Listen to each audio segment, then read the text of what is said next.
Ça y est, t'es lancé, tu viens de créer ton entreprise, tu t'es enregistré dans une couveuse, ou tu loues un espace dans un espace coworking, ou au contraire, tu as créé ton URL, ton SAS, ou du moins une structure juridique. Et là, tu te poses la question de, écoute, faut que je crée un logo, faut que je crée mon flyer, une carte de visite. Et le fait de devoir créer tout ça, te pose forcément des questions. Comment tu as formulé ton logo, quelle phrase tu mets dessous, les couleurs, le choix des formes. Bref, ça fait beaucoup de questions. Et forcément, ces questions-là te projettent un minimum dans la vie de ton entreprise. Et normalement, tu te demandes qu'est-ce qui est le mieux pour que mes clients me fassent confiance, qu'est-ce qui va mettre à l'aise mes clients quand ils vont voir ma carte de visite. Est-ce que je préfère du bleu ou du vert? Bref, tout ce qui est autour de l'identité visuelle. Alors, souvent, on résume, à tort d'ailleurs, l'identité visuelle au logo, à la carte de visite, au flyer. Pourquoi à tort? Parce que l'entreprise, c'est beaucoup plus qu'un simple logo et qu'une carte de visite. Alors, je vais te rassurer tout de suite, tu peux avoir un logo bidon, tu peux rater les couleurs de ton logo compagnie. C'est pas ça qui va faire que tu vas vendre plus ou moins. Évidemment, avoir un beau logo, une belle marque, etc., ça aide au niveau des ventes, mais c'est jamais ça qui est le moteur des ventes. Le vrai moteur des ventes, c'est toi. C'est l'essence, c'est ton univers, c'est tes croyances, c'est en quoi tu crois, à quoi tu crois, c'est à ta détermination.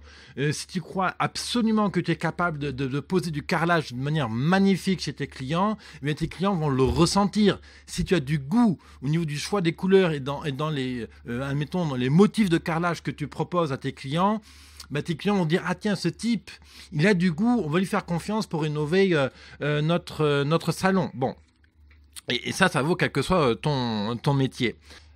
Alors, je sais que tu es plein de bonnes intentions, que tu es bienveillant, que tu as envie de réussir et c'est exactement tout l'objectif de cette émission Parlons Business.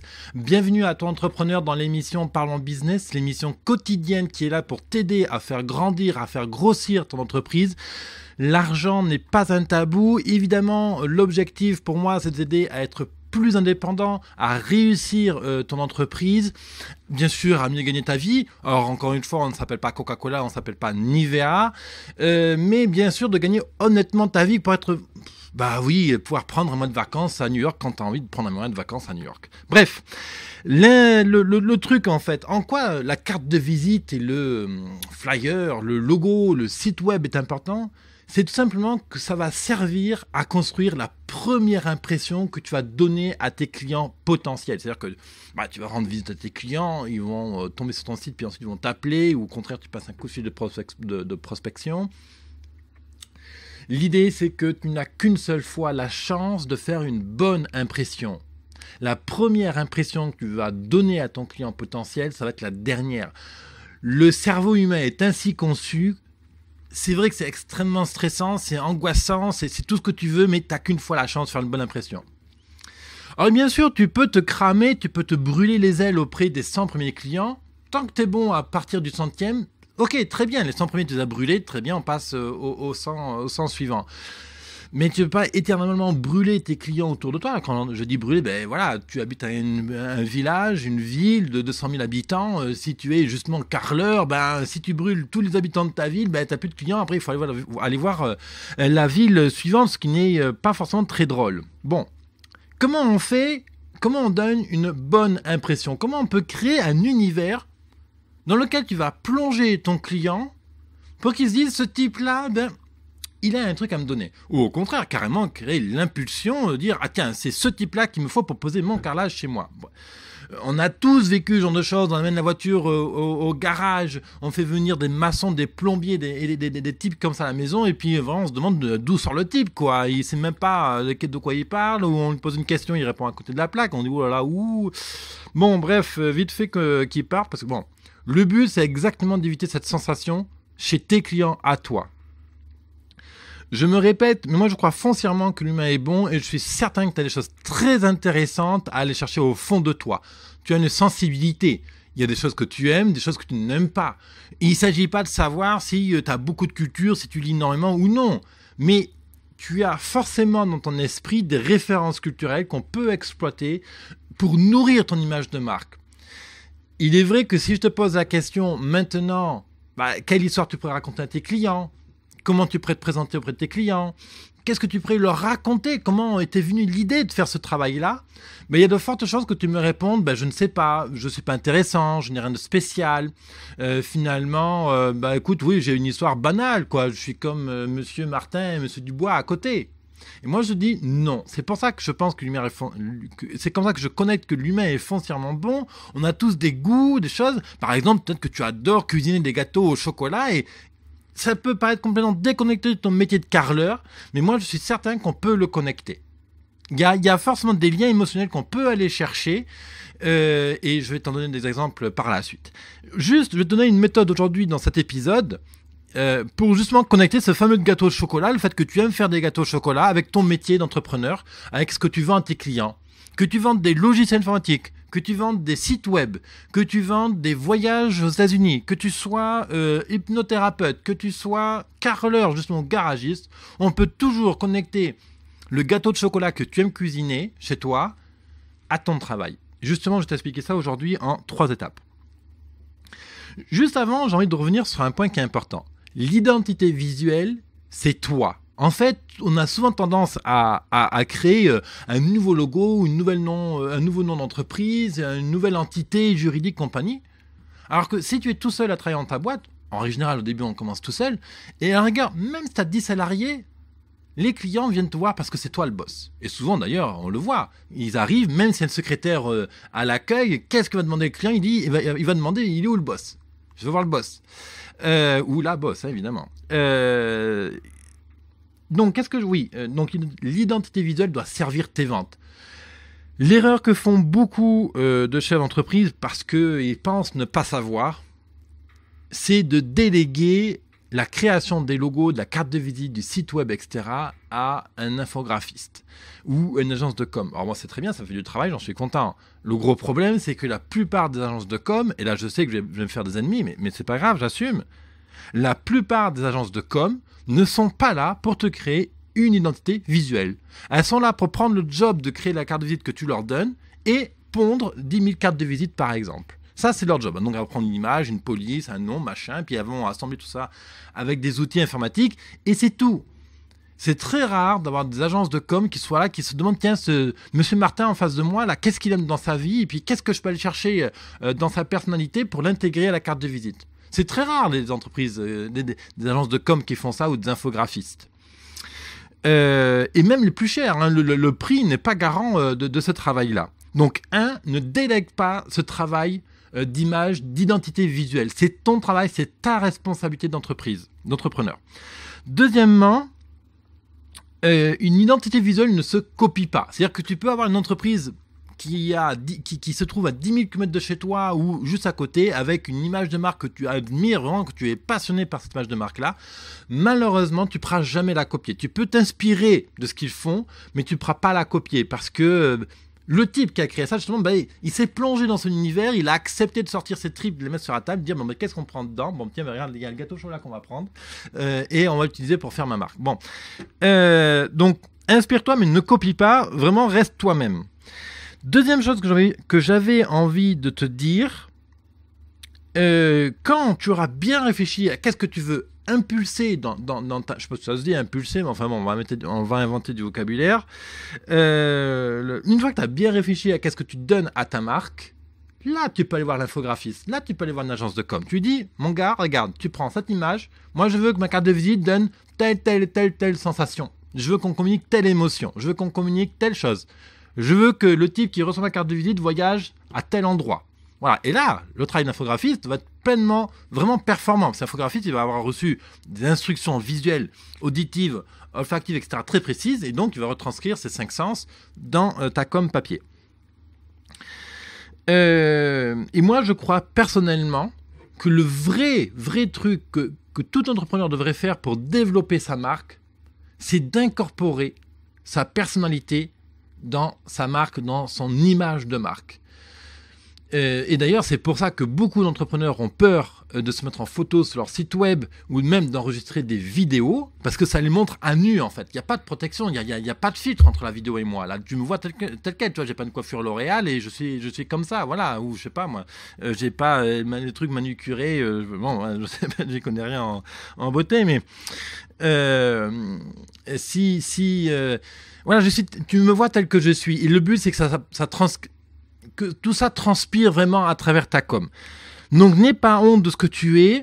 On n'a pas besoin d'avoir des entrepreneurs géniaux en face de nous. Moi, quand j'appelle un carreleur pour faire des travaux chez moi, j'attends pas de recevoir un Hugo Boss ou un Alain Manoukian chez moi. Non, j'attends un type sincère, honnête, qui soit intègre, qui me donne un prix honnête, que je le sente capable de faire le job, capable d'être un minimum créatif, de me suggérer des couleurs de carrelage, par exemple. Bon, bref, venons à la petite exercice que je voulais te faire. Ça se passe en 3 points. Alors, tu as juste besoin d'un papier et d'un crayon ou d'ouvrir ton ordinateur et avec un fichier Word par exemple. Le premier exercice tout bête que tu vas faire, c'est de lister, admettons, 5 à 10 thèmes auxquels sont connectés. 10 thèmes auxquels... je mélange les pinceaux. Comment on va dire ça ? Premier exercice que tu vas faire, premier point, c'est ouvrir un fichier Word et dedans, tu vas lister à peu près 5 à 9 thèmes qui tournent, qui gravitent autour de ton offre. Si tu es carreleur, bien, alors j'ai pas réfléchi à l'exemple en amont, mais certainement qu'on pourrait avoir un thème de construction, d'habitat intérieur, de design intérieur. Qu'est-ce qu'on peut chercher comme thème ? Je sais pas, moi. J'ai pas d'idée. Alors, prenons le thème du design intérieur. Et donc, dans ce thème-là, tu vas lister... Premier exercice, tu listes 5 ou 8 thèmes auxquels tu peux connecter ton entreprise et ton offre. Deuxième exercice, tu vas simplement lister des mots-clés que tu peux connecter à chacun de ces thèmes. Donc, tu prends le thème, admettons, habitat intérieur et liste, par exemple, 5, 10, 15, 20 mots-clés de l'habitat intérieur. Alors, design, spacieux, silencieux, lumineux. Qu'est-ce qu'on peut trouver encore ? Ordonné ou bordélique, fleuri, vert, beige, tu mets des couleurs. Voilà, après, tu choisis. Donc, je résume. Premier point, tu m'as listé à peu près 5 ou 10 thèmes auxquels tu peux connecter ton offre, toi, ton entreprise, le client, etc. Pour chacun de ces thèmes, tu vas lister 5, 10, 15, 25 mots-clés. Et ensuite, à partir de ce travail-là, tu vas faire ce qu'on appelle un mood board. Un mood board, c'est un tableau de ton d'état d'esprit. Je ne sais pas comment on pourrait le traduire exactement en français. Mood, c'est l'état d'esprit, je ne sais pas comment tu te trouves aujourd'hui, dans quel état émotionnel tu te trouves, etc. Tu prends le premier domaine que tu as mis sur ton papier, et tu vas par exemple sur Pinterest.com ou sur Google Images et tu tapes les différents mots-clés que tu as trouvés. Et tu piques des images que tu aimes. Voilà. Admettons, ça avait marqué maison lumineuse, salon lumineux, cuisine lumineuse, cuisine esthétique. Eh bien, tu prends la photo de la cuisine qui te plaît et tu l'enregistres dans ton dossier, dans ton ordi. Et à la fin de cette procédure, tu vas te retrouver normalement avec 8 ou 10 dossiers. Si tu as choisi 10 thèmes, tu auras 10 dossiers. Et là-dedans, tu auras 5, 10, 15 images. OK ? Et grâce à cet exercice, tu vas pouvoir maintenant transmettre, tu vas passer finalement des mots-clés à des images, à des odeurs, à du kiné, donc du toucher, à de l'olfactif. Tu vas pouvoir transmettre tout ça à ta marque. Dernier exercice, sur l'ensemble de ces 5, 8, 10 domaines que tu as choisis, tu vas juste choisir une seule image. Donc, si tu as choisi 10 thèmes qui représentent ta marque, ton offre, tu vas te retrouver avec 10 images. Et ce sont ces 10 images-là que tu vas utiliser sur ta carte de visite, sur ton logo, sur la page d'accueil de ton site web, sur les flyers, les dépliants, les catalogues, etc. Tout à l'heure, je te disais qu'on pouvait connecter le fameux gâteau au chocolat avec ton métier de carreleur. Tu peux dire, par exemple, un de tes thèmes, ça peut être l'habitat esthétique et agréable à y vivre, et tu peux imaginer avoir une photo où tu vois un homme ou une femme en train de cuisiner son fameux gâteau de chocolat. Donc là, on se met dans la perspective de cette dame ou de ce monsieur qui cuisine le gâteau de chocolat, qui se trouve bien, qui a les 2 pieds ancrés au sol, qui adore son carrelage, parce que son carrelage reflète une super belle lumière et donne une belle ambiance à sa maison. Et c'est comme ça qu'on peut connecter le gâteau au chocolat à ton métier de carreleur. Et ça marche pour n'importe quel domaine industriel. C'est vrai que quand on n'a pas l'habitude de faire cet exercice-là, il peut être un peu bizarre au début. Si c'est vrai que tu as du mal un peu à laisser venir tes émotions et à ta sensibilité, eh bien, ça demande un peu de temps. Mais plonge-toi dans l'exercice. C'est vraiment un exercice très, très intéressant pour insuffler des émotions qui sont connectées donc aux 5 sens humains. Et il n'y a rien de plus puissant de connecter les 5 sens humains à sa marque. Et c'est grâce à ça que tu vas pouvoir créer une superbe impression quand tu vas voir ton client. Parce que quand tu vas aller voir ton client pour la première fois, tu es un peu hésitant, tu es stressé, tu es punaise, quand je vais présenter mon prix, putain, je suis peut-être un peu trop cher, je parle pas assez bien, mon discours de vente n'est pas assez prêt. Si tu as fait cet exercice d'image, en fait, donc tu vas avoir, et ça c'est un exercice psychologique, je t'explique pas le détail, j'ai pas envie que tu le conceptualises. En faisant cet exercice de sélectionner donc des domaines, les mots-clés, puis les images, et puis finalement sélectionner une image par domaine, quand tu vas aller chez ton client, je te le dis, je te parie même une bière, je peux parier 10 tonnes de bière si tu as envie, ça j'en suis certain, tu auras ces 10 images dans le cerveau. Et en fait, quand tu vas parler à ta cliente ou à ton client, c'est même pas tes mots qui vont parler, c'est l'image que tu auras dans la tête. Et ça vaut n'importe quel discours, ça vaut n'importe quel logo, ça vaut n'importe quelle carte de visite.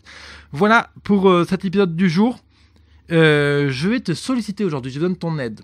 Oui, chef d'entreprise, j'ai besoin de ton aide. S'il te plaît, je vais te demander juste une toute petite minute pour aller sur biz200.fr/go/sondage. C'est 3 questions toutes simples. Tu y vas, tu y réponds. J'ai juste besoin de ton aide, de savoir qu'est-ce qui te manque et qu'est-ce qu'il te faudrait aujourd'hui pour pouvoir avancer dans ton business, pour pouvoir avancer plus vite, être plus percutant, gagner du temps, être plus efficace, améliorer ton train de vie, améliorer tes revenus financiers. Donc si tu veux me donner un petit coup de main juste d'une toute petite minute, tu vas sur biz200.fr/go/sondage.